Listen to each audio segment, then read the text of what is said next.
Get the latest on what's going on this earnings season, meets, beats, and more in Zacks Earnings Scorecard. Hey everyone, Eric Dutram here for Zacks.com. Here to talk to you about the latest earnings news and analysis. And today we're looking at Google, or as they like to be called these days, Alphabet. The company reported after the bell last night, and investors really didn't care for their latest report. As we can see, the company reported about $6.02 of earnings, and this compared poorly to expectations, which called for $6.30 of earnings. These numbers are before non-recurring items, so investors should note these are going to compare very differently to what you see on Wall Street, because we like to take into account stock option expense and other non-recurring items. We feel like these are much more accurate way of looking at the numbers.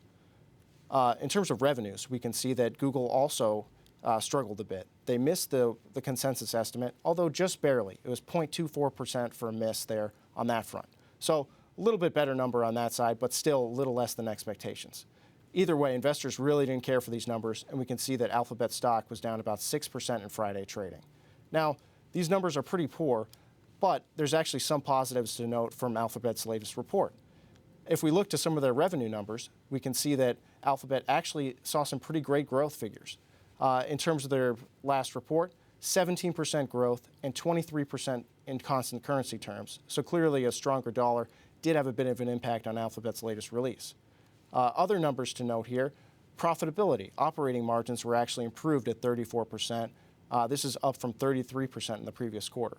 Another interesting item to note from their latest release is their Google Play division. This falls in their other bets category, and revenues were very strong there, and it sort of was a great trend here in what has been sort of a soft spot in the Google numbers as of late. And actually, speaking of their other bets category, which includes things like Nest and Google Fiber, this was actually a pretty big reason for the miss for Alphabet in their latest report. As we can see in some of their recent numbers here, the operating loss in the other bets division ballooned to about $802 million.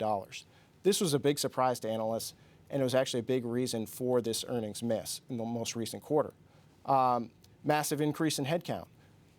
Alphabet added almost 10,000 employees, so it seems like they're really starting to ramp up divisions, and a lot of analysts are starting to get a little more worried about costs. And there's concerns about viability of some of their moonshot projects. These include the Nest division, which is struggling a bit as of late.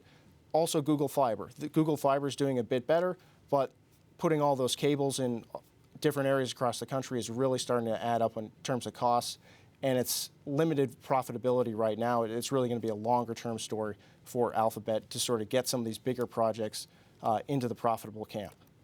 Now, some other items to note here for the outlook.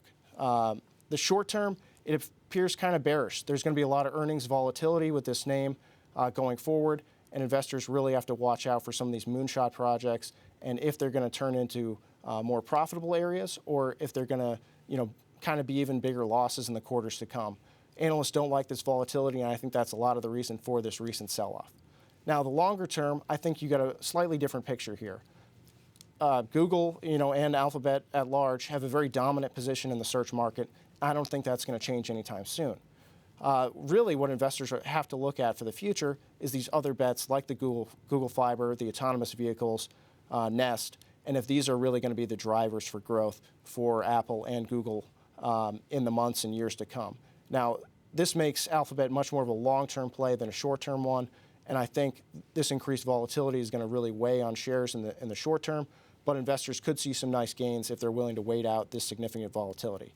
If we look to the recent chart for Alphabet over the last couple of years here, we can see the consensus estimate has moved nicely higher, and the earnings have also been a little weak in terms of the last 6 or 7 quarters. We only see one beat, and that was in the previous quarter. So Alphabet's not really a great stock in terms of earnings momentum or anything like that, but we can see the price has really risen quite significantly over the last couple of years. We were at $237, 4 or 5 years ago, and we're approaching about $740 right now, thanks to today's drop. So Alphabet is really more of a long-term play, short-term play. It seems like it's going to be a little bit weak, and I could imagine analysts sort of lowering their estimates here following some of these increased cost worries. But for investors thinking for the long term, Alphabet could definitely be a stock to watch. Well, that's all the time we have for today. If you're on YouTube, make sure to sign up for our subscription to get some more earnings insights. And if you're there, make sure to check out Zacks.com for more earnings analysis. For Zacks.com, I'm Eric Dutram.